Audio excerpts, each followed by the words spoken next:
चलो, तो कल हम डिस्कस कर रहे थे अबाउट कंस्टेंट रिलेशन एंड उसके बेस पे जो है सिंपल सिंपल से question related to laws of motion.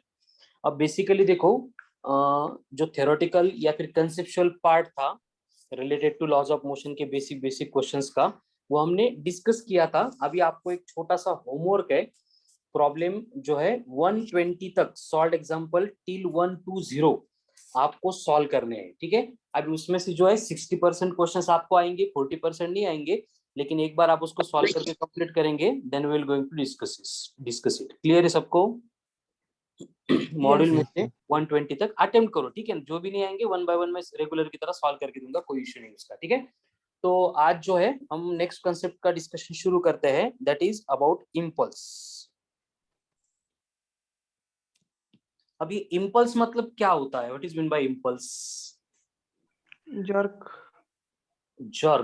Very good. और large force generated in short period of time। हाँ, लार्ज फोर्स के साथ में ये बात इंपॉर्टेंट है, for very short interval of time, ठीक है ना। तो इम्पल्स को समझने के लिए हम पहले यहाँ पे इम्पल्सिव फोर्स क्या होता है उसको इंट्रोड्यूस करते हैं। तो फोर्स के टर्म में एक बार एक्सप्लेनेशन हो गया तो आपको थोड़ा सा समझने के लिए आइडिया आ जाएगा, ठीक है। इसका एग्जांपल बोल सकते हो, कहाँ पे देखा ऐसा large force for very short interval of time? cricket ball cricket ball में कहाँ पे? बैट को लगता है। वेरी गुड, ठीक है। देखो, क्रिकेट में हमने देखा है कि जब बैट्समैन बॉल को हिट करता है तो हिट करते टाइम जो है बैट को एकदम ऊपर से एकदम जोर से लेके आता है, और वहां पे बॉल एंड बैट का जो कांटेक्ट होता है वो for very short interval of time में होता है, एंड उसी टाइम पे जो फोर्स है वो इम्पैक्ट करता है। तो उस टाइप पे शॉर्ट टाइम ऑफ इंटरवल पे जो फोर्स एक्ट हो रहा है उसको अपन कंसीडर करते हैं एज ए इम्पल्सिव फोर्स। तो इम्पल्सिव फोर्स को हम कंसीडर कर सकते हैं कि when large force acts on a body for very small interval of time।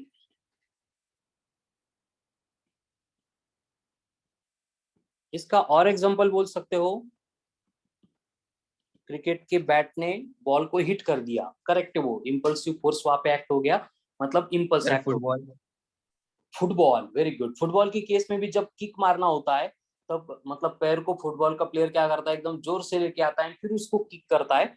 तो वहां पे जो है very short interval of time के लिए वहां पे फुटबॉल एंड जो पैर फोर्स अप्लाई कर रहा है वो कांटेक्ट में आते हैं, ठीक है। Another example, tennis. Very good. Cricket ball हो गया, फुटबॉल हो गया, टेनिस बॉल हो गया। और हम फिक्स करते हैं ना वॉल में, अगर नेल फिक्स करना है, खिळा ठोकायचा असेल भिंतीमध्ये, तो उस केस में हम क्या करते हैं, हथौड़ा होता है हैमर, उसको पीछे से एकदम जोर से लेके आते हैं, है ना। लेकिन हैमर का एंड नेल का जो कांटेक्ट होता है वो for very short interval of time वहां पे होता है, तो उसकी वजह से क्या होता है, फोर्स का इम्पैक्ट बढ़ता है एंड नेल जो है वो वॉल के अंदर जाता है, ठीक है। अगर हैमर को ऐसे नेल को दबा के अगर प्रेस करेंगे और कितनी भी टाइम के लिए फोर्स अप्लाई करेंगे तो नेल अंदर जाएगा क्या, खिला अंदर जाएगा क्या? नो। नहीं जाएगा, ठीक है। मतलब अलग कुछ कंसेप्ट नहीं है, वही बात है जो अपन पहले पढ़ रहे थे, लेकिन ये स्पेशल केस है कि जो फोर्स एक्ट हो रहा है वहां पे फोर्स एक्सर्ट होते टाइम बॉडी का एंड वो फोर्स एक्सर्ट करने वाले बॉडी का एंड जिसके ऊपर एक्सर्ट हो रहा है दोनों का contact for very short interval of time होता है। इस तरह से हम ग्राफिकली इसको रिप्रेजेंट कर सकते हैं कि ये फोर्स वर्सेस टाइम जो है, तो यहाँ से यहाँ तक जो टाइम होता है डेल्टा टी, इतने टाइम के लिए इनका कांटेक्ट होता है एंड यहाँ पे इस पर्टिकुलर टाइम पे ये फोर्स की वैल्यू क्या होती है, मैक्सिमम बनती है, ठीक है। तो पहले जैसा ही पूरा फोर्स है, नया कुछ नहीं है, बस ये फोर्स का इम्पैक्ट बढ़ाने के लिए ये स्पेशल केस वहां पे एक्ट होती है, ठीक है। तो इम्पल्सिव फोर्स की तरह फिर अपन यहाँ पे इम्पल्स को इंट्रोड्यूस कर सकते हैं। इम्पल्स, अब इम्पल्स मतलब क्या होता है कि ये होता है फोर्स,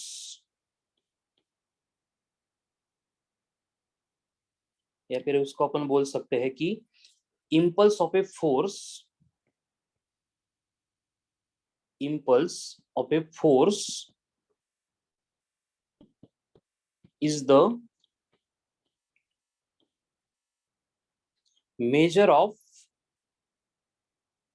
इफेक्ट ऑफ फोर्स, मतलब जो फोर्स एक्ट हो रहा था उस फोर्स का इफेक्ट कितना हुआ वो मेजर करने के लिए ये क्वांटिटी अपन यहाँ पे यूज करते हैं, ठीक है। और ये इम्पल्स जो है हम जे से भी डिनोट कर सकते हैं, आई से भी डिनोट कर सकते हैं, और इसका फॉर्मूला होता है impact of the force considering time interval, यानी ये बनेगा F into delta T. Delta T is the time interval जिसमें फोर्स बॉडी के ऊपर एक्सर्ट हो रहा है, ठीक है। तो यहाँ पे ऐसा यूनिट क्या होगा बोलो इसका? Newton force second. Force into time है, यानी Newton into second. What will be the dimensions?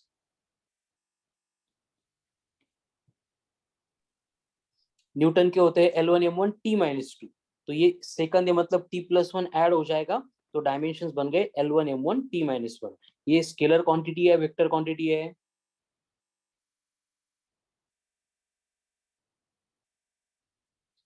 Arrow show की है मतलब ये वेक्टर क्वांटिटी है, एंड इसकी डायरेक्शन कहाँ पे होती है?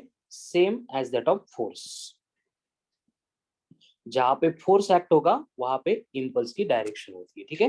एंड ये जो इम्पल्स है अगर हम इसको न्यूटन के लॉ के साथ कंपेयर करेंगे तो हमें मालूम है कि न्यूटन का लॉ होता है F is equals to m into acceleration, मतलब dv बाय dt, या फिर उसको अपन ऐसे भी लिख सकते हैं, लिखते हैं F is equals to directly dp upon dt। तो अगर यहाँ पे F इंटू डी टी अपन कंसिडर कर रहे हैं तो ये इक्वल टू होता है dp। अब ये dp का मतलब क्या होता है? Momentum, change in momentum. Change in momentum. p होता तो मोमेंटम होता, ये चेंज इन मोमेंटम होता है। तो यहाँ पे हम बोल सकते हैं कि ऑलवेज जो इम्पल्स बॉडी के ऊपर एक्सर्ट होता है उसकी वजह से बॉडी का होता है मोमेंटम चेंज, इसलिए F into delta T is equals to रहेगा डेल्टा पी। हो गया क्लियर? बस इतना ही था इम्पल्स में, उससे रिलेटेड कुछ ज्यादा मतलब नए फॉर्मूले भी नहीं, नए कंसेप्ट भी नहीं है। अब इसके एग्जांपल आपने बोले वो सारे करेक्ट है, और कुछ एग्जांपल आपको मॉड्यूल में एक्स्ट्रा दिए, उसको आप मतलब एक बार रीड करेंगे तो आपको और आइडिया क्लियर हो जाएगा, ठीक है। अब इससे रिलेटेड कुछ बेसिक बेसिक क्वेश्चंस कर लेते हैं। जैसे कि आपको बोला गया है कि एक फोर्स है ऑफ मैग्नीट्यूड 200 न्यूटन बॉडी के ऊपर एक्ट हो गया फॉर 0.4 सेकंड, तो calculate the impulse in that case. Difficult question है, धीरे धीरे सॉल्व करो सब लोग।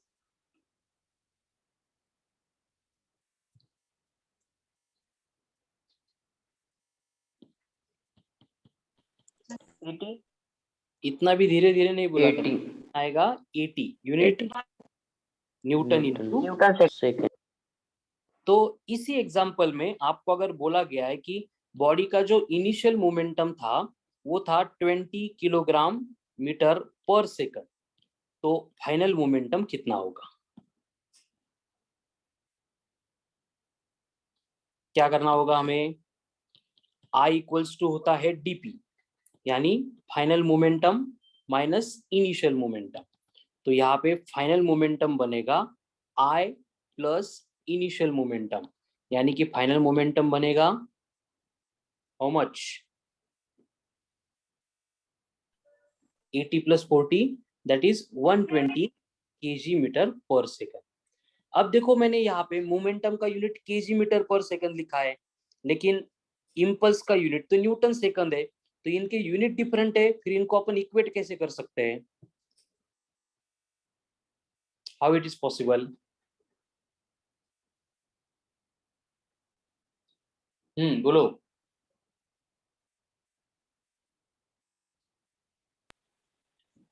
क्योंकि न्यूटन सेकंड का मतलब ही केजी मीटर पर सेकंड होता है।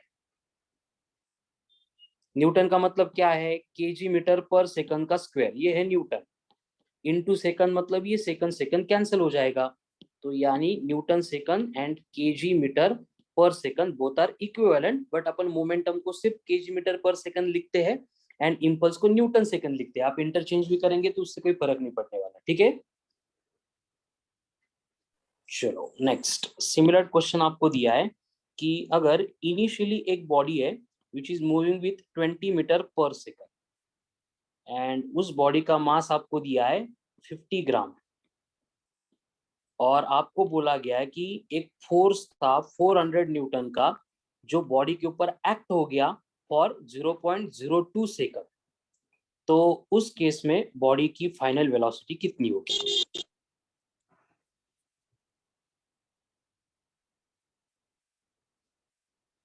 कर सकते कैलकुलेशंस, एकदम सिंपल सिंपल क्वेश्चंस है, डू इट नाउ।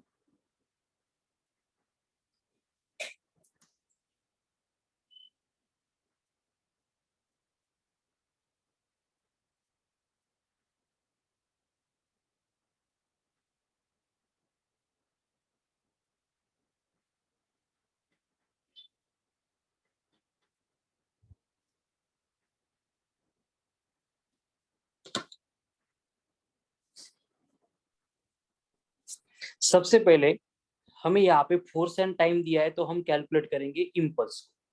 तो यहाँ पे इम्पल्स बनेगा फोर्स इंटू टाइम। अब फोर्स है 400, टाइम है 0.02, तो इनका सिंप्लीफिकेशन कितना आता है? इम्पल्स कितना एक्ट हो रहा है? 8 न्यूटन इंटू सेकंड। अब ये इम्पल्स आ गया। अब इम्पल्स के ऊपर से हमें मालूम है हम चेंज इन मोमेंटम कैलकुलेट कर सकते हैं, I equals to D P होता है। इसके लिए मैं पहले इनिशियल मोमेंटम कैलकुलेट करूंगा। अब इनिशियल मोमेंटम का फॉर्मूला होगा मास इंटू इनिशियल वेलोसिटी। मास दिया है 50 ग्राम, 50 ग्राम है, तो मैं इसको क्या लिखूं? ग्राम का केजी में करना है तो 10⁻³ से मल्टीप्लाई करना पड़ेगा। तो ये क्या बनेगा? 0.5 बनेगा या 0.05 बनेगा? 0.05। 0.05 केजी बनेगा, ठीक है। तो वेलोसिटी 20 थी, तो ये बना 20 इंटू 0.05। तो कितना आ गया इनिशियल मोमेंटम?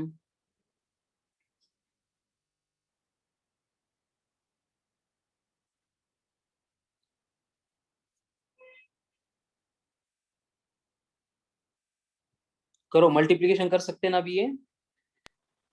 1 1 कितना आएगा? कैसे बनाएगा देखो, ये 20 इंटू 0.05 को अपन 5 इंटू 10⁻² भी लिख सकते हैं। तो इनिशियल मोमेंटम ये बनेगा 20 इंटू 500, और ये 10⁻², मतलब ये आ गया 1 किलोग्राम मीटर पर सेकंड। अब इनिशियल मोमेंटम है, इम्पल्स है, तो हम फिर से यहाँ पे impulse equal to final momentum minus initial momentum करके फाइनल मोमेंटम कैलकुलेट कर सकते हैं। इम्पल्स प्लस इनिशियल मोमेंटम कितना आएगा?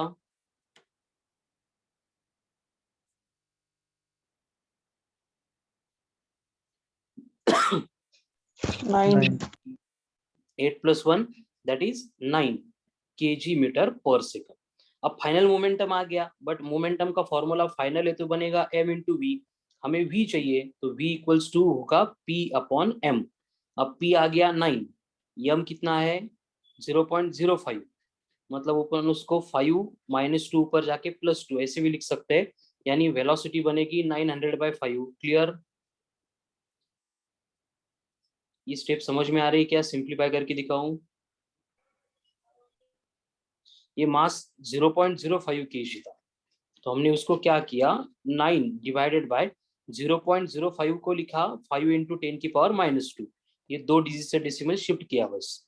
अब ये -2 ऊपर जाके बनेंगे +2, तो ये हो गया 9 इंटू 10⁻², अपॉन 5, +2 मतलब 100 है, तो ये आ गया 900/5। तो what will be the velocity? 180। 180 meter per second, ठीक है। नेक्स्ट, अगर आपको बोला है कि इनिशियल वेलोसिटी बॉडी की 40 मीटर पर सेकंड थी और final velocity 400 metre per second हो गई, जिस बॉडी की बात कर रहे हैं उस बॉडी का मास आपको दिया है 100 ग्राम। तो आपको वहां पे ये सारी प्रोसेस होने के लिए बोला गया है कि फोर्स अप्लाई किया था हमने 200 न्यूटन, तो वो कितने टाइम के लिए अप्लाई हुआ होगा ये कैलकुलेट करना है।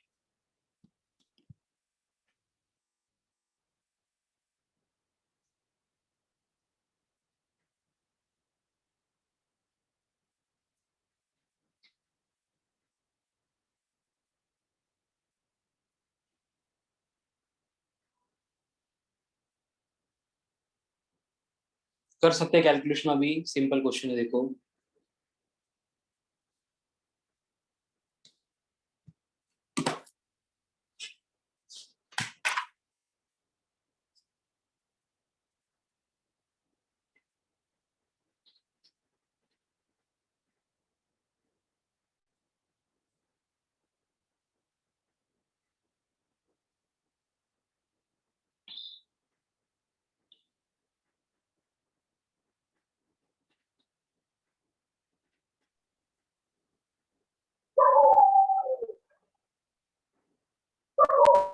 राम, सर 434 आला. राम म्यूट कर बेटा. 434 आला आन्सर सर माझं. आंसर आलं का? Very good. 4524 सेकंड. 434. 434. ओके. चलो अब अपन सॉल्व करते हैं. हमें टाइम निकालना है. हमें मालूम है कि टाइम कब आएगा, जब I equals to F into T करेंगे तब आएगा. यानी पहले हमें रिक्वायर्ड है I, तो I कैलकुलेट करने के लिए अपन डीपी भी कर सकते हैं. डीपी मतलब होगा m into V minus m into U. Clear? अब यहाँ पे mm कॉमन लेंगे. m आ गया 0.1 क्योंकि 100 ग्राम है, 1000 से डिवाइड करना पड़ेगा. तो v माइनस यू ये बनेगा 400 माइनस 40 यानी 360. इनको 0.1 से मल्टीप्लाई करेंगे मतलब ये आ गया 36 न्यूटन सेकंड. अब ये 36 is equals to F into delta T है. हमें डेल्टा टी चाहिए तो ये टाइम इंटरवल बनेगा 36 डिवाइडेड बाय एफ. और फोर्स कितना अप्लाई किया था? 200 न्यूटन. तो ये बनेगा 36 डिवाइडेड बाय 200. तो ये 36 अपॉन 2, 200 के 2 0 प्लस 2 ऊपर जाके बनेंगे -2. तो 36 अपॉन 2 मतलब ये आएगा 18 इंटू 10 की power -2. So final answer will be 0.18 second.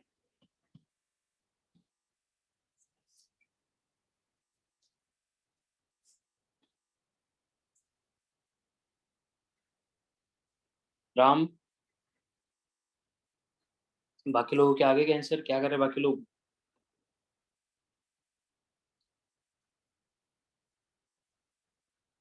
Clear? Please no. Yes, sir. Yes, sir. ठीक है. चलो नेक्स्ट. आपको बोला है कि एक फोर्स एक्ट हो रहा था for the time interval of 0.04 second. और फोर्स कितना है मालूम नहीं, बट ये मालूम है कि उस फोर्स ने क्या किया था कि जो velocity initially 40 metre per second थी उसको फाइनली 120 मीटर पर सेकंड बनाया था for the body of mass 200 gram. Same process है, बस अभी टाइम की जगह पे फोर्स अननोन है, तो फोर्स कैलकुलेट करना है. ठीक है, नाउ ये क्वेश्चन आप सॉल्व करेंगे.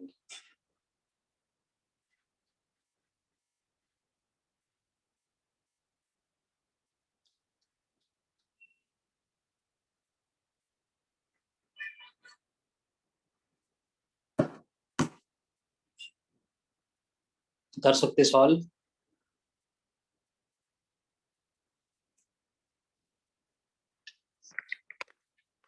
Sir 400 Newton. 400 Newton. 400 Newton. Yes. एक बार क्रॉस चेक कर लेते. फिर से हमें मालूम है कि फोर्स कैलकुलेट करना है तो हमें I equals to F into delta T यही हेल्प करेगा. तो I कैलकुलेट करने के लिए P final minus P initial करेंगे. मास कॉमन आएगा तो ब्रैकेट में आ गया V माइनस यू. अब मास है 0.2, V दी है 120 माइनस 40 यानी ये बन गई 80. तो ये आ गया 16 न्यूटन इंटू सेकंड. अब यहाँ पे हमें F चाहिए तो F इक्वल्स टू अपन करेंगे I divided by delta T. यानी 16 डिवाइडेड बाय टाइम कितना है 0.04. तो 0.04 को हम लिखेंगे 4 इंटू 10 की पावर -2. यानी ये बनेगा 4 -2 ऊपर आके +2 that will be 400 Newton. Clear? Yes, sir. Yes, sir. ठीक है. तो यहाँ पे जो है मतलब बेसिकली कोई भी अननोन रखेंगे तो हम काइनेमेटिकल इक्वेशंस यहाँ पे मिक्स करके जो है इम्पल्स की कंसेप्ट अप्लाई करके अननोन को कैलकुलेट कर सकते हैं. ठीक है. अब इसके साथ में भी क्या होता है कि जैसे हम मोशन अलोंग स्ट्रेट लाइन में and motion in a plane में भी ग्राफिकल क्वेश्चन पढ़ चुके हैं. तो वही कंसेप्ट यहाँ पे है कि अगर हमें बोला जा रहा है कि बेसिकली न्यूमेरिकल डेटा ग्राफ के फॉर्म में आपको दिया है, ये एक्स एक्सिस हो गया, वो वाई एक्सिस हो गया, एंड वाई एक्सिस के अलोंग आपको बोला है कि फोर्स है, एंड एक्स एक्सिस के अलोंग आपको बोला है कि टाइम है. और उस केस में जो फोर्स अपन अप्लाई कर रहे हैं उसकी वजह से जो है बॉडी मूव हो रही है, बॉडी इम्पल्स एक्सपीरियंस कर रही है. और फोर्स का जो नेचर है अप्लाई करते टाइम हमने इस तरह से मतलब उसको डिफरेंट केसेस में अप्लाई किया था. ठीक है, ऐसी कोई तो सिचुएशन आपको दे रहे हैं और बोला जा रहा है कि इस पर्टिकुलर केस में हमें इम्पल्स कैलकुलेट करना है. तो अगर हमें यहाँ पे F वर्सेस T ग्राफ दिया जाता है तो इस ग्राफ का हम कैलकुलेट करेंगे area under the curve, area under the curve. और ये area under the curve calculate करने के बाद हमें जो आंसर मिलेगा that will be the impulse in that case. Clear? तो अभी ग्राफिकल क्वेश्चन सॉल्व करने के लिए आपको मालूम है एकदम सिंपल प्रोसेस होती है। इस तरह से ग्राफिकली आपको बोला है कि यहाँ पे y के अलोंग फोर्स है, x के अलोंग टाइम है। टाइम इंटरवल आपको दी है 0.1, 0.2, 0.3 एंड 0.4 सेकंड। और जो फोर्सेस अप्लाई हो रहे हैं वो आपको बोला है कि ग्राफ इस तरह से एक्ट हो रहा है।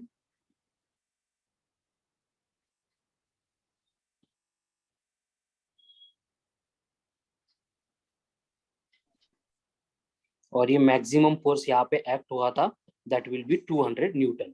तो यहाँ से आपको कैलकुलेट करना है इम्पल्स। अब ये रीडिंग समझने के लिए मैंने यहाँ पे परपेंडिकुलर ड्रॉ की है, ठीक है। तो यहाँ पे इम्पल्स कैलकुलेट करना है आपको, तो क्या करना पड़ेगा हमें?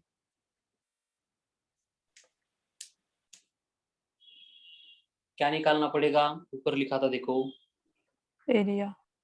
एरिया, ठीक है। अब ये एरिया निकालने के लिए जो डायग्राम आपको दिख रही है ये कौन सी शेप है? Trap trapezium. Very good. तो एरिया ऑफ ट्रापेजियम कैसे कैलकुलेट करते हैं अपन?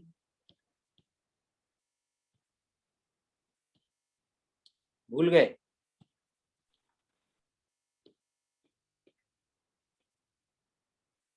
One by two into sum of parallel sides into height.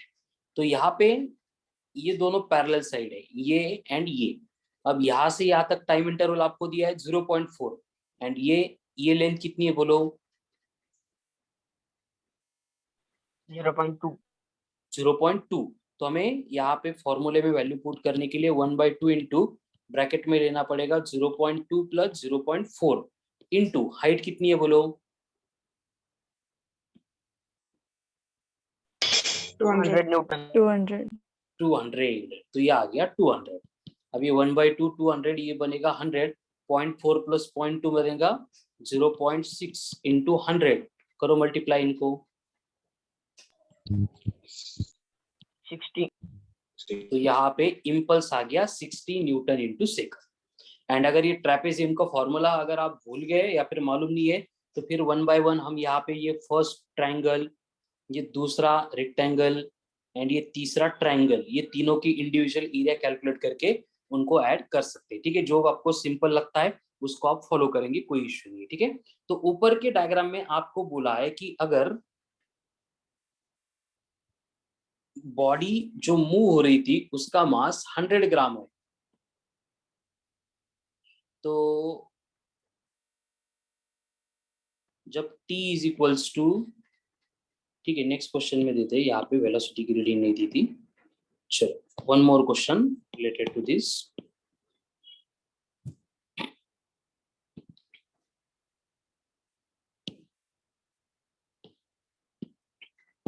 Force versus time.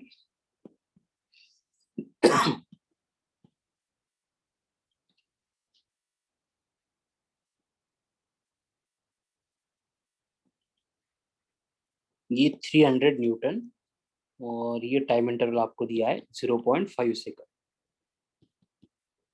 Calculate impulse. चलो पटपट कैलकुलेट करो।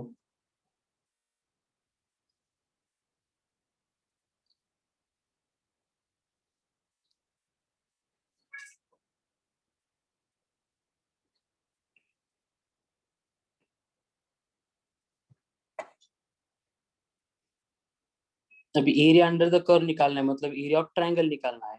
तो ट्रायंगल का बेस कितना है? 0.5 हाइट कितनी? नो 300. 300। तो इम्पल्स मतलब बनेगा एरिया अंडर द कर्व। तो ट्रायंगल के एरिया का फॉर्मूला क्या होता है? Half into base into height. Base into height. Very good. तो ये बनेगा 1/2 इंटू 0.5 इंटू 300, यानी ये बनेगा 0.5 इंटू 150, यानी ये बनेगा 5 इंटू 15। कितना होगा फिर?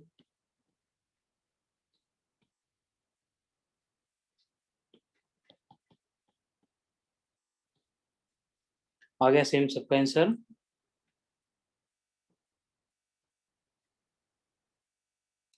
Yes sir.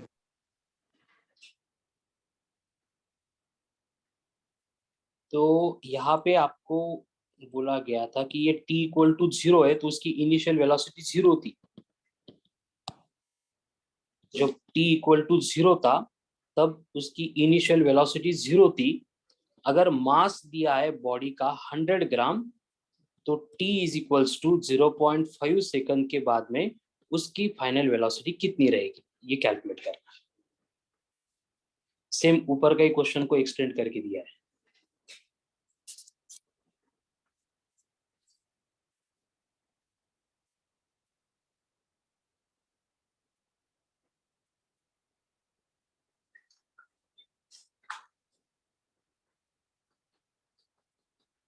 देखो आई तो आ गया था, आई इक्वल्स टू होगा final momentum minus initial momentum. अब यहाँ पे फाइनल मोमेंटम मालूम नहीं तो उसको अपन m इंटू भी रखेंगे। इनिशियल मोमेंटम बनेगा m इंटू 0 क्योंकि इनिशियली उसकी वेलोसिटी 0 बोली है, यानी I इक्वल्स टू हो रहा है डायरेक्ट m इंटू वी, तो v बनेगा I बाय m। इम्पल्स आ गया था 75, मास है 0.1।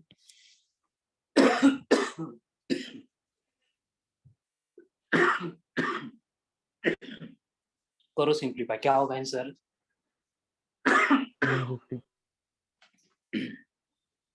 750 मीटर पर सेकंड। ओके, अभी सेम टाइप का क्वेश्चन है। ग्राफिकल डेटा आपको दिया है।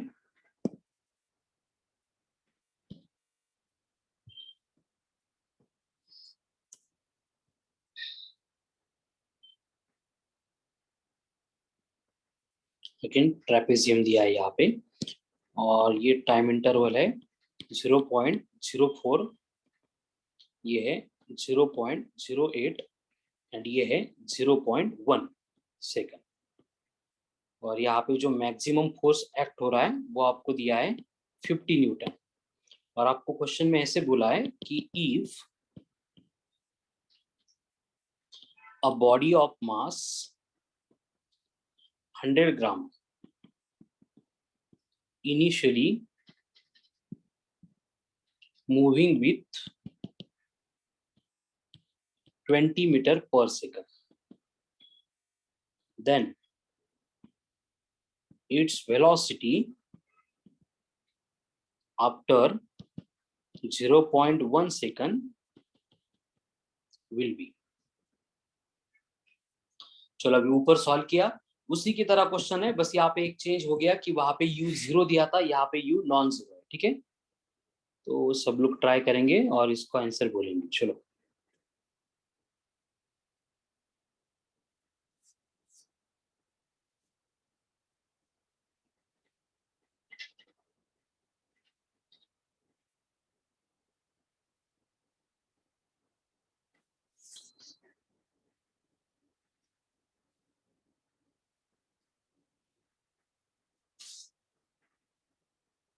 कर रहे हैं सॉल्व।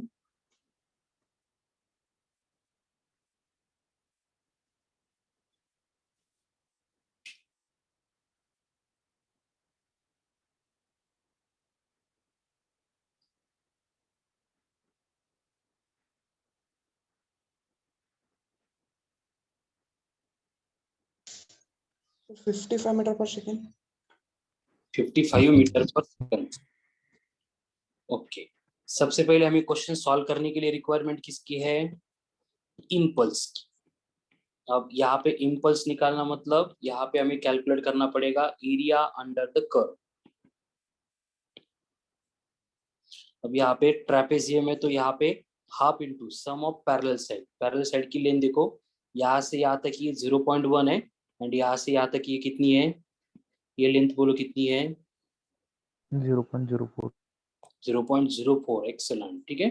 तो ये आ गया 0.04 प्लस 0.1 इंटू अप्लाइड फोर्स कितना है? हाइट 50। तो ये 50/2 मतलब आ गया 25 इंटू, इनके एडिशन कर सकते हैं 0.14. 0.14, वेरी गुड। एडिशन करते टाइम बेसिक रूल कि डेसिमल के नीचे डेसिमल चाहिए, ठीक है, इसको हिलने नहीं देना है। तो ये 4, ये 1, ये 0, डेसिमल एज इट इज रहेगा। अब इनका मल्टीप्लीकेशन 35. 35, कुछ डेसिमल वगैरह नहीं आएगा कुछ, डायरेक्ट 35 करेक्ट है। 3.5. 3.5 3.5. Newton into second. तो इम्पल्स आ गया। अब यहाँ पे हम फिर से इसको mass into final velocity minus mass into initial velocity करेंगे। हमें चाहिए मास इंटू फाइनल वेलोसिटी, या फिर यहाँ पे मास को कॉमन भी ले सकते हैं, ठीक है। कॉमन लिए बिना पहले ऐसे करो, I plus M into U is equals to M into V, या फिर इसको अपन ऐसे भी कर सकते हैं I by M plus U equal to V, जो सिंपल लगता है वो करो, ठीक है। तो इम्पल्स कितना आ गया 3.5, मास कितना है 0.1. 0.1 plus initial velocity 20, 20. That will be final. तो 0.1 है मतलब ये बनेगा 35, 35 प्लस 20 मतलब 55 meter. Any same answer? Yes, sir. चलो नेक्स्ट।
आगे के एरिया लेंथ इंटू ब्रेथ करना पड़ेगा ना बस। Sir, 80. चलो सबका आ गया same. Yes, sir. Recording in progress.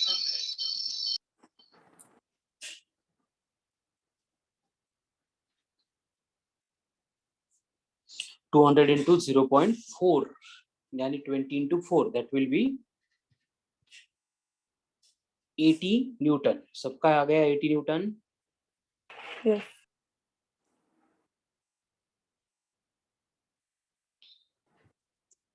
चलो तो इम्पल्स बनेगा एरिया बनेगा 200 into 0.4 that will be 80 Newton second.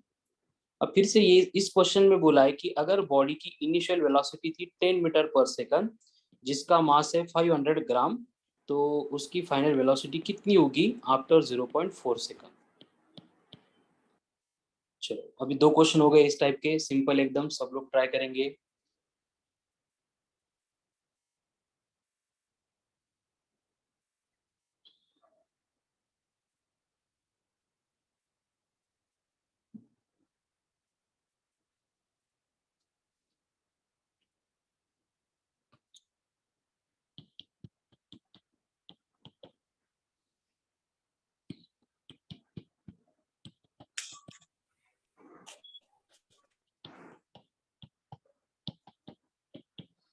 आई कितना है 80, मास दिया है 500 मतलब ये बनेगा 0.5 प्लस इनिशियल वेलोसिटी है उसकी 10, ये बनेगा 800 divided by 5 plus 10, final velocity will be 160 plus 10 that is 170 meter per second. Clear?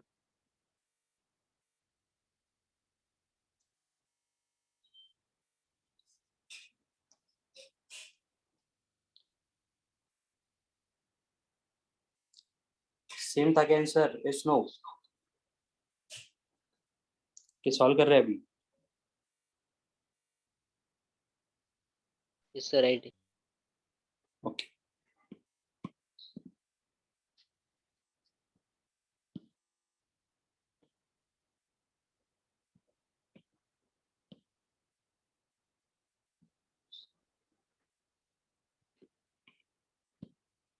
इस तरह से फिर से फोर्स वर्सेस टाइम ग्राफ दिया है और ये फोर्स अप्लाई हुआ था फॉर 0.05 सेकंड इतने टाइम के लिए। तो what will be the impulse in this case?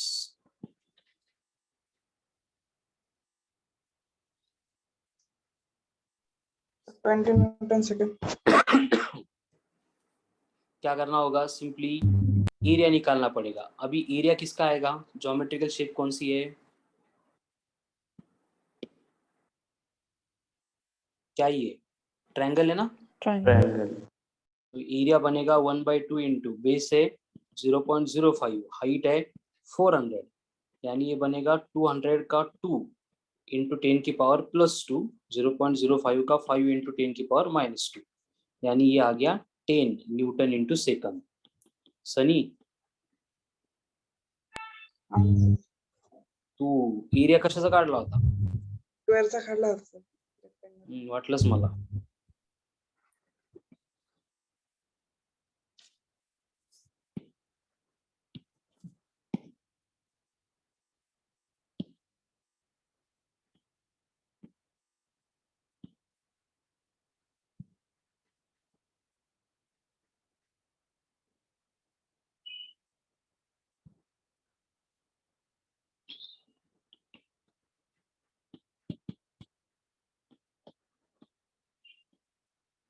ये टाइम एंड यहाँ पे force 1000 Newton. Calculate impulse here.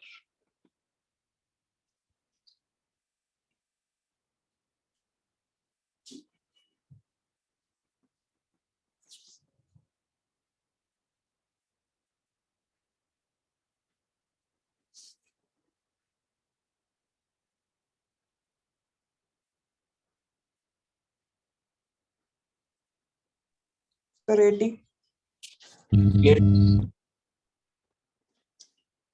क्या है? डायग्राम कौन सी है? सर एक ट्रायंगल है आणि एक रेक्टेंगल है। ट्रेपेजियम ले सकते हैं इसको? ट्रेपेजियम। Yes sir. तो ट्रेपेजियम लेंगे तो क्या होगा? 1/2 into sum of parallel side. एक की आ गई 0.1 एंड दूसरी कितनी है? ये कितनी बोलो? 0.06। 0.06 इंटू हाइट है 1000, ये बनेगा 500 इंटू 1 प्लस 0.06 मतलब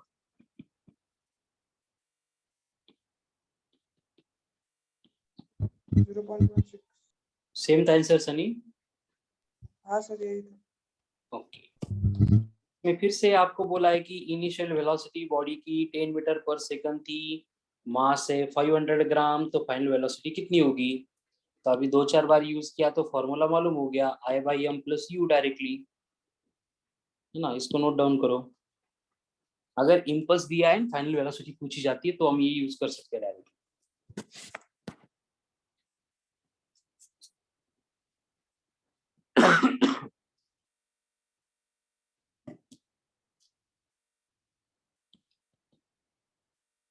एटी बाय 0.5 प्लस यू है 10, तो ये 170 आया था क्या पहले? Cross Yes, check sir. करो एक बार। बराबर है 170। Yes, sir. तो ये था ऑल अबाउट इम्पल्स या फिर इम्पल्सिव फोर्स। क्लियर है फिर सबको? इसको दो टाइप के क्वेश्चन आएंगे, एक तो ग्राफिकली, नहीं तो डायरेक्ट ऊपर सॉल्व किए थे वैसे आपको मैथमेटिकल डेटा प्रोवाइड करके क्वेश्चंस आएंगे, ठीक है? अब इसके बाद में जो है छोटे छोटे थियोरेटिकल पॉइंट्स बचे हैं, जिसमें और एक पॉइंट जो मालूम होना चाहिए, इतना कुछ खास इंपॉर्टेंट नहीं, उसमें ज्यादा इन्वॉल्व नहीं होना है, बस आइडिया चाहिए उसकी क्या होती है, जिसको अपन पहले डिस्कस कर चुके हैं ऑलरेडी सर्कुलर मोशन में। Frame of reference and pseudo force. Pseudo force वहां पे देखा है एंड फ्रेम ऑफ रेफरेंस तो जब से मोशन देख रहे तब से उसको स्टडी कर रहे हैं, ठीक है। तो फ्रेम ऑफ रेफरेंस मतलब क्या था, याद है किसी को?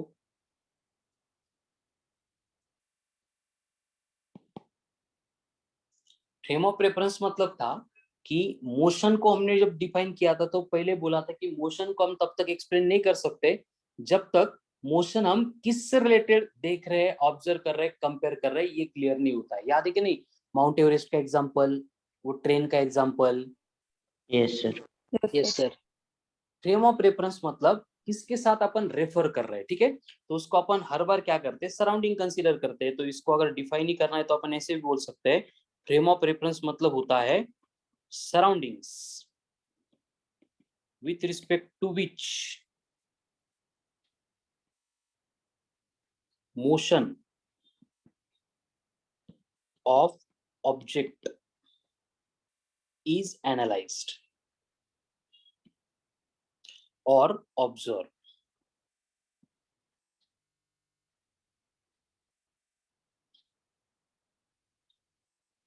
और ये मतलब आपको रिमेम्बर करने की जरूरत नहीं है, जो मैंने बोला है वही सिंपल है, मीनिंग दोनों की सेम है। किसके साथ अपन कंपेयर कर रहे हैं या फिर किसको अपन रेफर कर रहे हैं वो बनता है फ्रेम ऑफ रेफरेंस, ठीक है। तो हर बार अपन क्या करते हैं, फ्रेम ऑफ रेफरेंस कंसीडर करने के लिए जो हमारे कोऑर्डिनेट एक्सिस होते हैं उनकी सिस्टम को कंसीडर करते हैं, एक एक्स एक्सिस दूसरा वाई एक्सिस। एंड इसके साथ में हम क्या करते हैं, टाइम मेजर करने के लिए यहाँ पे वॉच या फिर क्लॉक का यूज करते हैं, ठीक है। तो बेसिकली ये जो फ्रेम ऑफ रेफरेंस होती है इसको अपन दो पार्ट में कैटेगराइज करते हैं, ठीक है। और ये एक होती है first one, that is inertial frame of reference. Inertial frame of reference. दूसरी होती है non inertial frame of reference.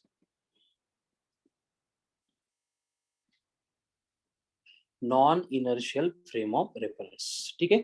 एकदम सिंपल डिफरेंस है, देखो कुछ भी मतलब कंफ्यूज होने जैसा नहीं है ना। एकदम सिंपल वे से मैं जो बोल रहा हूँ आपको उसी के ऊपर फोकस करो आप, कि होता क्या है कि एक फ्रेम ऑफ रेफरेंस होती है जिसको अपन बोल रहे हैं इनर्शियल फ्रेम ऑफ रेफरेंस। तो ये इनर्शियल फ्रेम ऑफ रेफरेंस मतलब होता क्या है कि जिसमें Newton's laws of motion are applicable, और उसको अपन बोलेंगे वैलिड। अब न्यूटन के लॉज ऑफ मोशन तो हमें लगता है हर तरफ वैलिड है, ऐसे कैसे होगा कि Newton's laws of motion valid नहीं होंगे। लेकिन होता क्या है, देखो कुछ एग्जांपल्स अपन अगर देखेंगे, जैसे सर्कुलर मोशन की कंडीशन हमने देखी थी कि नॉर्मल एक न्यूटन का लॉ एक्सप्लेन करता है कि किसी बॉडी के ऊपर अगर एक फोर्स एक्ट हो रहा है और वो फोर्स अगर बैलेंस फोर्स नहीं है तो उस केस में फोर्स के डायरेक्शन में बॉडी का डिस्प्लेसमेंट होता है। ये हमने न्यूटन के लॉज ऑफ मोशन में पढ़ा है, क्लियर है? Yes. लेकिन सर्कुलर मोशन जब अपन पढ़ रहे थे तो सर्कुलर मोशन में हमने एज्यूम किया था, वहां पे कंसीडर किया था कि बॉडी के ऊपर एक्ट होता है एक फोर्स जो कंटिन्यूअसली बॉडी को खींचता है टुवर्ड द सेंटर, और इस सेंटर की टुवर्ड्स खींचने वाले फोर्स को हमने बोला था एज ए सेंट्रीपिटल फोर्स। लेकिन फिर भी बॉडी इस फोर्स के डायरेक्शन में, मतलब ये सेंटर के टुवर्ड्स मूव नहीं हो रही है, यानी यहाँ पे न्यूटन का लॉ एप्लीकेबल है या नहीं है? नहीं है ना। मतलब फोर्स एक्ट हो रहा है, बॉडी को इधर खींच रहा है, लेकिन बॉडी सेंटर के टुवर्ड्स आती ही नहीं है सर्कुलर मोशन में।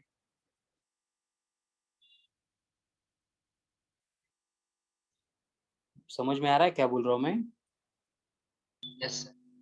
तो इसका मतलब यहाँ पे न्यूटन का लॉ एप्लीकेबल नहीं है, तो ये बनेगा example for non inertial frame of reference, ठीक है।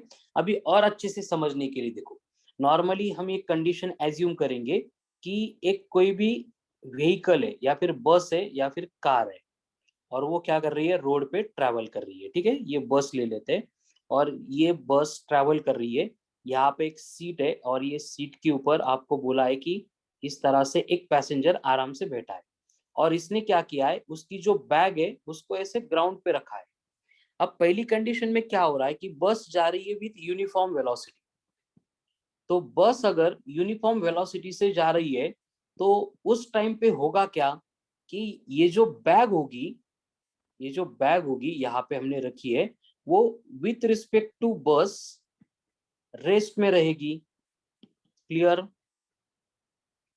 यस तो ये कंडीशन जो है ये बनेगी इनर्शियल फ्रेम ऑफ रेफरेंस, क्योंकि यहाँ पे न्यूटन का लॉ जो एक्सप्लेन करता है कि बॉडी के ऊपर जब तक कोई फोर्स एक्ट नहीं हो रहा है तब तक बॉडी रेस्ट में रहनी चाहिए।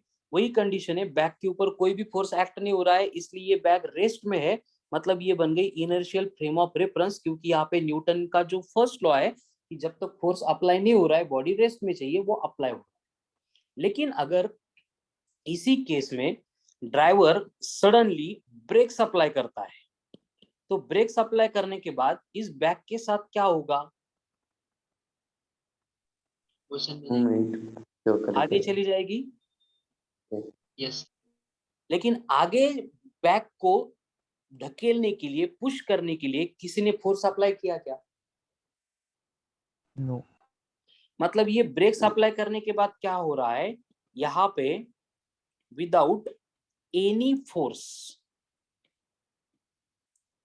Bag is performing motion.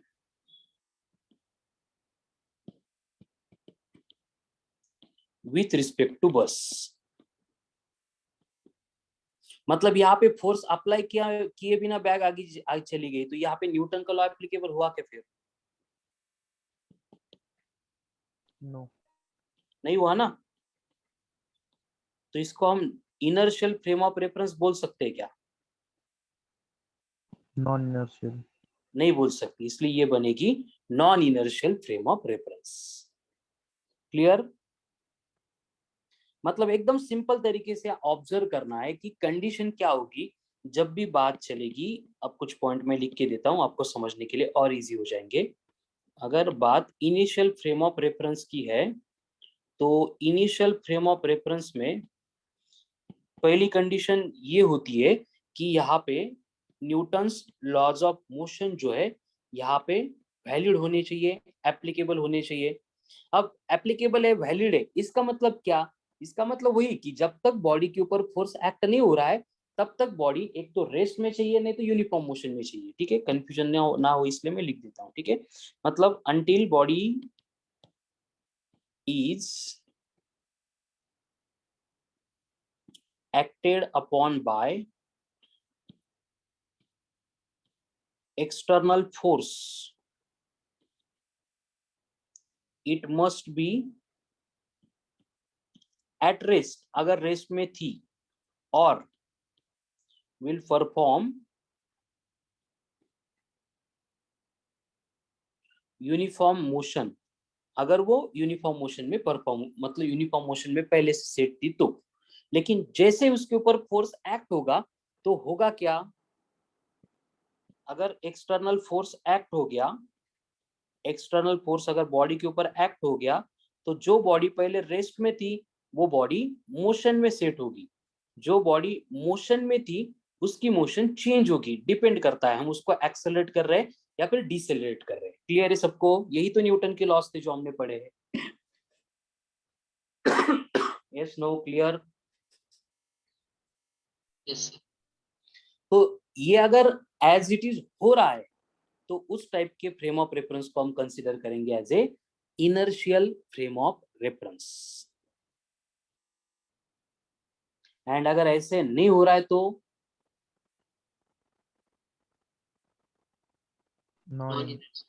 वो बन जाएगी non inertial frame of reference. समझ में आ गया ना डिफरेंस? ये बस कंसेप्चुअल पार्ट है, बस न्यूटन के लॉ अप्लाई होते हैं या नहीं होते उसके अकॉर्डिंग ये डिफरेंस आता है। तो जब non inertial frame of reference में न्यूटन के लॉ अप्लाई नहीं होते हैं तो न्यूटन के लॉ अप्लाई करने के लिए हम वहां पे इंट्रोड्यूस करते हैं स्यूडो फोर्स को। अब ये स्यूडो फोर्स हमने सर्कुलर मोशन में देखा था, ऊपर जो एग्जांपल हुआ उसमें अगर देखेंगे कि फॉर एग्जांपल बॉडी अगर सर्कुलर पाथ पे अपनी मोशन परफॉर्म कर रही है, वी नो दैट कि उस बॉडी के ऊपर सेंटर के टुवर्ड्स खींचने के लिए एक फोर्स एक्ट होगा जिसको अपन सेंट्रीपिटल फोर्स बोल रहे हैं। सीपी मतलब सेंट्रीपिटल फोर्स। तो यहाँ पे हुआ क्या, ये फोर्स एक्ट होने के बाद भी यहाँ पे जो बॉडी थी वो सेंटर के टुवर्ड्स गई नहीं, मतलब न्यूटन के लॉ अप्लाई हुए नहीं, मतलब ये बन गए non inertial frame of reference.